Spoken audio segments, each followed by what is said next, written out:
Hello everyone, welcome to objective Adda. Objective Adda के नए video में आपका स्वागत है। तो आज हम आपके लिए बहुत ही ज़्यादा इंपॉर्टेंट सूचना लेके आ गए। ऐसे कहते एक तरह की खुशखबरी लेके आ गए, वो है कि फाइनली मेरिट लिस्ट जारी हो चुकी है। आपको पता होगा कि सबसे पहले क्या हुआ था कि रिटन एग्जाम हुआ था, उसके बाद में सभी का स्किल टेस्ट हुआ। स्किल टेस्ट भी वैसे अभी सारे स्टूडेंट का नहीं हुआ, स्किल टेस्ट भी चल रहा है, लेकिन एक सेंटर ऐसा भी है जिसकी मेरिट लिस्ट तक जारी हो चुकी है। अब इनके जो प्रोसेस क्या बचा है, तो इनके सिर्फ एक ही प्रोसेस बचा है, वो है ज्वाइनिंग को लेकर कि इनकी ज्वाइनिंग अब कब आती है। ज्वाइनिंग ही जल्दी मिल जाएगी, ये भी अपन डिस्कस करेंगे कि ज्वाइनिंग में कितना टाइम लग सकता है और इस पूरे प्रोसेस में इनके कितना टाइम लगेगा। लेकिन मोस्ट इंपॉर्टेंट वीडियो होने वाला है आपके लिए। तो अभी तक आपका चाहे स्किल टेस्ट हुआ है या नहीं हुआ, आपका एग्जाम हुआ है या नहीं हुआ, सभी आपने चाहे कोई से भी लेवल के अंदर हो आप, ये हर एक लेवल में आपके लिए इंपॉर्टेंट है ये वीडियो, क्योंकि आपको कम से कम प्रोसेस तो पता होना चाहिए कि जिस भी वैकेंसी का आप एग्जाम देने जा रहे हो उस वैकेंसी का आगे प्रोसेस क्या है। जैसे सबसे पहले आपने दिया था रिटन एग्जाम। अब चलो रिटन एग्जाम के बाद में खूब सारे स्टूडेंट का अभी क्या चल रहा है, स्किल टेस्ट चल रहा है, लेकिन सभी स्टूडेंट का अभी स्किल टेस्ट नहीं हुआ है और काफ़ी स्टूडेंट का एडमिट कार्ड भी नहीं है। तो उनके बारे में भी आज लास्ट में डिस्कस करेंगे कि उनके एडमिट कार्ड को लेके उनको क्या करना चाहिए। तो सबसे पहले देख लेते हैं कौन से सेंटर का आया है। मैं आपको एक एक करके दिखा देता हूँ। ये जो लिस्ट है, ये लिस्ट आई हुई है। अब ये चलो थोड़ी सी इस लिस्ट में क्लियर नहीं दिख रहा है, ये लिस्ट दिखा देता हूँ। चलो यहाँ पे देख लेते हैं, दोनों सेम ही लिस्ट है, वो ये थोड़ा सा इनको एक में फिल्टर की वजह से क्लियर किया हुआ है, बस और कोई फर्क नहीं है।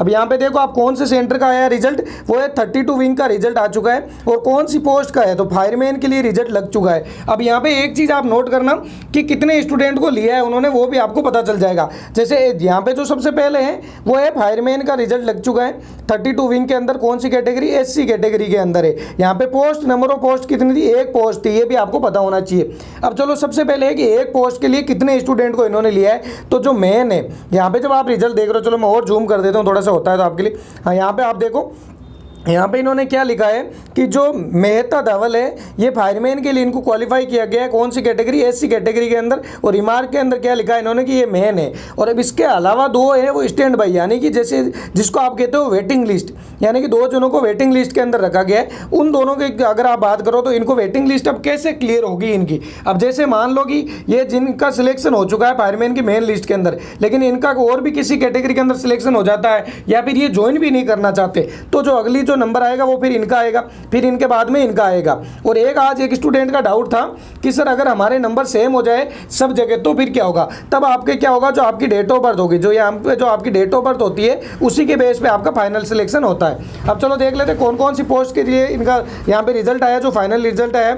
यहाँ पे जो अगला है, सबसे पहले जो अपन ने देखा वो आपने देखा यहाँ पे SC कैटेगरी के लिए, उसके बाद है वो है OBC कैटेगरी के लिए। OBC कैटेगरी के लिए एक पोस्ट थी तो 3 जनों को पास किया है, जिसमें एक मेन है, 2 स्टैंड बाई मोड पे रखे हुए हैं। अगला है वो है यहाँ पे देखो, अगले जो यहाँ पे आपने दी वो अनरिजर्व कैटेगरी के लिए है और 32 विंग के अंदर आप फायरमैन के देख सकते हो। यहाँ पे भी एक स्टूडेंट को पास किया है, मतलब उनका सिलेक्शन हो चुका है और 2 को स्टैंड बाई मोड पे रखा हुआ है। इनका भी सिलेक्शन अगर ये है कि ये ज्वाइन नहीं करते तो इनको नंबर आ जाएगा उनकी जगह पे। अगला जो अपना यहाँ पे दिया है वो MTS कैटेगरी के लिए रिजल्ट दिया है। MTS कैटेगरी के अंदर कौन सी, OBC कैटेगरी के अंदर भी एक पोस्ट थी और एक पोस्ट के लिए आप यहाँ पे देख सकते हो 2 स्टूडेंट को वेटिंग लिस्ट में रखा गया है और एक स्टूडेंट को पास कर लिया है। अब ऐसे ही आप यहाँ पे देखो, सबसे इंपॉर्टेंट यहाँ पे जैसे कि 32 विंग MTS पोस्ट के लिए जो UR की पोस्ट थी, यहाँ पे UR की पोस्ट कितनी, 2 पोस्ट थी, तो 2 स्टूडेंट को मेन में ले लिया। इसके अलावा जो 4 स्टूडेंट को इन्होंने क्या किया है, यहाँ पे जो लिया है स्टैंड बाई मोड पे। तो यहाँ पे ये सीधा सा आपको समझ में आ जाता है कि एक तो स्टूडेंट को जो क्लियर, जिसका रिटर्न या सब कुछ क्लियर हुआ है उसको ले रहे हैं। उसके अलावा जो 2 स्टूडेंट है उनको क्या कर रहे हैं, उनको 2 को रख रहे हैं वो वेटिंग लिस्ट में। तो वेटिंग लिस्ट में जैसे अगर पहले वाला ज्वाइन नहीं करता है तो जो उसके बाद में उनका नंबर आ जाता है, इसलिए ये वेटिंग लिस्ट वाला कॉन्सेप्ट है।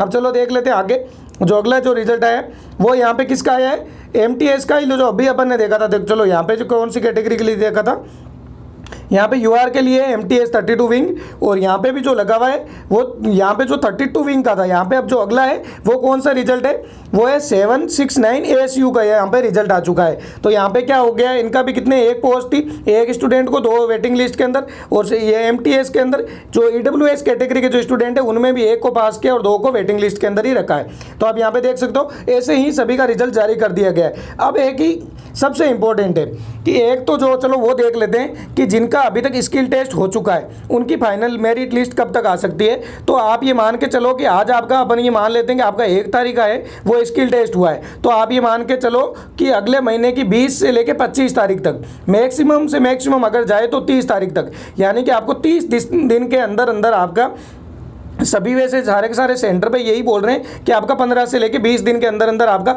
जो फाइनल मेरिट लिस्ट है वो लगा दी जाएगी। अगर अपन 15 से 20 दिन भी नहीं मान के ये माने कि मैक्सिमम कितना लग सकता है, तो मैक्सिमम आपके 30 दिन लग सकता है। 30 दिन से ज़्यादा आपके फाइनल मेरिट लिस्ट में नहीं लगेगा।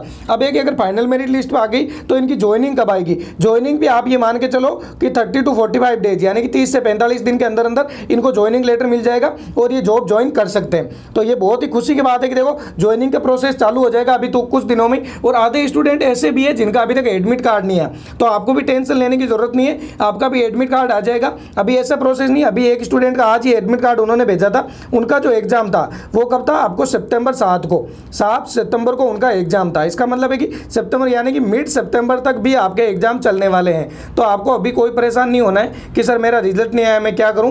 तो आपका एडमिट कार्ड नहीं है तो आपका एडमिट कार्ड आ जाएगा, आप परेशान मत हो। और अब जिनका रिजल्ट भी नहीं आया है वो भी परेशान नहीं होना है। जो जैसे मेन तो जो परेशान हो रहे हो जामनगर वाले परेशान हो रहे हैं, उनको वैसे भी धीरे धीरे अभी तक कॉल आ रहा है, तो आपको भी आ जाएगा अगर आपको लगता है कि आप क्वालिफाई करते हो तो। इसके अलावा जो अगर आप एक रिजल्ट अपन कहाँ पे देख सकते हैं, तो रिजल्ट का ऑनलाइन कुछ भी नहीं है, आपको रिजल्ट ऑफलाइन ही मिलेगा। अगर फिर भी आपका कोई डाउट होता है तो आप हमें जो इंस्टाग्राम पे मैसेज जरूर कीजिए। इंस्टाग्राम का लिंक वीडियो के डिस्क्रिप्शन बॉक्स में मिल जाएगा, वहाँ से भी कर सकते हैं। इसके अलावा आप टेलीग्राम ग्रुप को ज्वाइन कर लीजिए। अभी तक जितने भी टेलीग्राम ग्रुप बने हुए सबसे ज़्यादा स्टूडेंट जो ऑब्जेक्टिव अड्डा का जो टेलीग्राम बना है उसमें 1500 के आसपास ऑलरेडी स्टूडेंट ने ज्वाइन कर रखा है। तो आपकी कोई भी क्वेरी हो तो वहाँ पे सोल्व हो जाती है। आप टेलीग्राम ग्रुप को जरूर ज्वाइन कर लेना।